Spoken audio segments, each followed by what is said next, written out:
किसके पास जाऊं? मेरी सरकार पाकिस्तान की सरकार है क्या?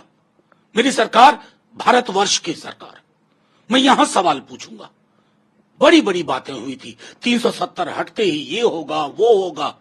कहां गए वो जुबान ही गायब हो गई है। वो कुछ बोल ही नहीं रही है, वो चुप्पी साधे हुए है। हमारा सवाल चुप्पी की संस्कृति को खत्म करने का है। चुप मत रहिए। चाइना पे चुप, यहां चुप, मणिपुर पे चुप, चुप चुप चुप। पिछले 10 साल से भारतीय जनता पार्टी की केंद्र सरकार ने जम्मू कश्मीर को लेके कई अलग अलग पॉलिसी आजमाई।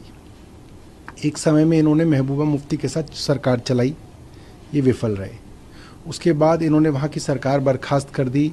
जम्मू कश्मीर के अंदर इन्होंने केंद्र शासित सरकार लगा दी, ये अभी भी विफल रहे। जून और जुलाई की बात अगर हम लें तो कई बार हमारे सैनिकों ने शहादत दी। जैसे अभी आप बता रहे हैं, इसमें एक मेजर भी थे जो शहीद हुए हैं। कुछ दिनों पहले ही जून की घटना है, 6 फौज के लोग मारे गए थे। उससे पहले आतंकवादियों ने श्रद्धालुओं के ऊपर हमला कर दिया था, 33 लोग घायल हुए थे, 9 लोगों की मृत्यु हुई थी। लगातार आप देखें, ना तो कश्मीरी पंडित वापस जा सके, ना जम्मू कश्मीर के अंदर विकास लौटा। जम्मू कश्मीर के अंदर सरकार से ताकतें छीन छीन के लेफ्टिनेंट गवर्नर को दे रहे हैं। और लेफ्टिनेंट गवर्नर मनोज सिन्हा के ऊपर अभी अभी आरोप लगा, और वो खूब ट्विटर पे चल रहा है, उन पे आरोप लगा कि अपने बेटे के रिसेप्शन के लिए सरकारी धन का उपयोग कर रहे हैं। तो ऐसे में कौन जम्मू कश्मीर संभालेगा? क्या इस तरीके के लोग जम्मू कश्मीर संभाल पाएंगे? मुझे लगता है कि सरकार पूरी तरीके से विफल रही है। इनको सभी दलों के साथ बैठ के चर्चा करनी चाहिए कि जम्मू कश्मीर के लिए क्या किया जाए। जिस इस प्रकार की अभी इनकाउंटर्स होते जा रहे हैं जहां पर हमारे सैनिक कैजुअल्टीज़ हो रहे हैं, और इससे हमें बहुत दुख होता है। ख़ास करके वो our prayers and good wishes go to the families. लेकिन एक चीज़ अभी देखने में आ रही है, ये एक इनकाउंटर नहीं हुआ है, अभी ये कई इनकाउंटर हो चुके हैं पिछले 2 या 3 महीनों में, और ये एक पैटर्न के ऊपर चल रहे हैं। ये इतने इनकाउंटर अभी क्यों? और इससे साफ जाहिर होता है कि पाकिस्तान की तरफ से ये कोशिश हो रही है कि जम्मू एंड कश्मीर में जो इलेक्शंस हैं वो पीसफुली नहीं होने देंगे, क्योंकि एक बार पीसफुल इलेक्शन हो गए तो पूरी दुनिया को ये संकेत चला जाता है कि जम्मू एंड कश्मीर में हालत जो है वो बिल्कुल सामान्य है, स्थिति बिल्कुल ठीक है, और टेररिज्म वहाँ से ख़त्म हो गया, और वो नहीं चाहते हैं ये।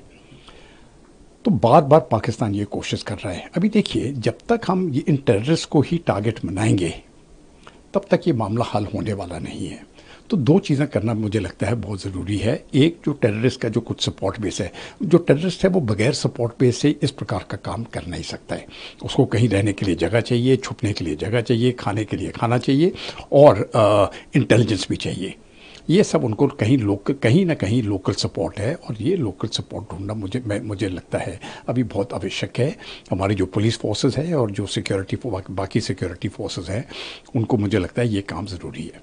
दूसरा, टेररिस्ट को मारना ज़रूरी है, लेकिन उससे ज़्यादा ज़रूरी जो टेररिस्ट के पीछे है, जिनका हाथ पीछे है, उनके साथ डील करना मैं समझता हूँ बहुत ज़रूरी है। और उनके पीछे हाथ जो है वो पाकिस्तानी सेना का है, और इस समय पर पाकिस्तानी सेना के ऊपर कोई कॉन्सिक्वेंसेस उसको नहीं लेना पड़ रहे हैं, उसको दर्द नहीं हो रही है, उसको पीड़ा नहीं हो रही है। अगर ये टेररिस्ट हम मार भी देंगे, पाकिस्तान सेना को दर्द नहीं है। इसीलिए जब तक पाकिस्तान सेना को दर्द नहीं होगी, वो इस प्रकार की कार्रवाई करते रहेंगे। इसलिए मुझे लगता है कि अभी जाके जो हमारी स्ट्रैटेजी है उसमें तब्दीली आने की ज़रूरत है। सबसे पहले ये सीज़ फायर जो इतने सालों से चल रहा है, वो मेरे ख्याल से पाकिस्तान ने भंग कर दिया है। टेररिस्ट भेज के, ड्रोन्स भेज के, ये सीज़ फायर का भी मुझे नहीं लगता है कि कोई ज़रूरत है। इस सीज़ फायर को हमने भारत को सीधा कह देना चाहिए कि अभी जब तक आप टेररिस्ट भेजते रहोगे, हम सीज़ फायर को नहीं मानेंगे। और जो भी पाकिस्तानी पोस्ट है जो इन टेररिस्ट को सपोर्ट करते हैं, भारत का पूरा हक है उनको ख़त्म करने का। एक आदमी वहाँ पर जीवित नहीं रहना चाहिए, उसको पूरी तरह से बर्बाद कर दो। मैं जानता हूँ कि इससे टेंशन बढ़ जाएगा, उनकी तरफ से भी इस जवाबी कार्रवाई होगी, लेकिन उस जवाबी कार्रवाई पर भी हम कार्रवाई करते रहेंगे जब तक कि पाकिस्तान की मिलिट्री ना सुधरे। और मैं समझता हूँ ये संकेत पाकिस्तान की मिलिट्री को, उनकी पॉलिटिकल एस्टैब्लिशमेंट को और पूरी दुनिया को जाना चाहिए कि भारत इस प्रकार के टेरर अटैक बर्दाश्त नहीं करेगा, और हम अपने लोगों के लिए जो भी सुरक्षित करने की आवश्यकता है वो हम करेंगे। पिछले एक महीने में ये 5वां ऐसा आतंकवादी हमला हो रहा है जम्मू एरिया में। अभी देखिए, यहाँ पर हमें नोट ये करना चाहिए कि जम्मू कश्मीर में जब भी आतंकवादी हमले होते थे अब तक, वो कश्मीर वैली में होता था, लेकिन अभी जम्मू एपिसेंटर बन गया है। और उसका कारण ऐसा है कि जम्मू के लोगों ने बहुत अच्छा रिस्पांस दिखाया था लोकसभा के इलेक्शंस में। अभी असेंबली के इलेक्शंस आने वाले हैं, तो लोग खुलकर बाहर आ रहे हैं, वोट कर रहे हैं सरकार के लिए, और एक सरकार वहां पर गठन होगी, सरकार का गठन होगा, ये देखकर पाकिस्तान को कुछ खाना नहीं पच रहा है। और पाकिस्तान ये हर हमेशा से चाहता आ रहा है कि जम्मू कश्मीर ये कभी भी स्टेबल ना रहे। भारत को हमेशा परेशान करने की पाकिस्तान की ये जो जरूरत रही है, उसे हमेशा भारत ने नाकाम कर दिया है।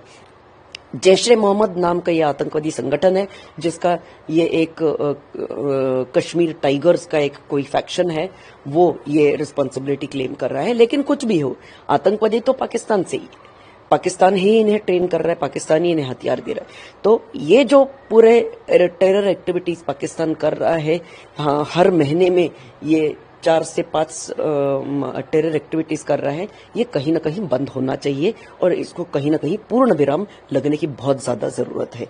डोडा एरिया में जहां पर जंगल का इलाका है, रात को स्पेसिफिक इंफॉर्मेशन मिलने के बाद वहां पर कॉर्डन एंड सर्च ऑपरेशन जारी किया गया, जहां पर ये मुठभेड़ हो गई, जहां पर 5 हमारे जवान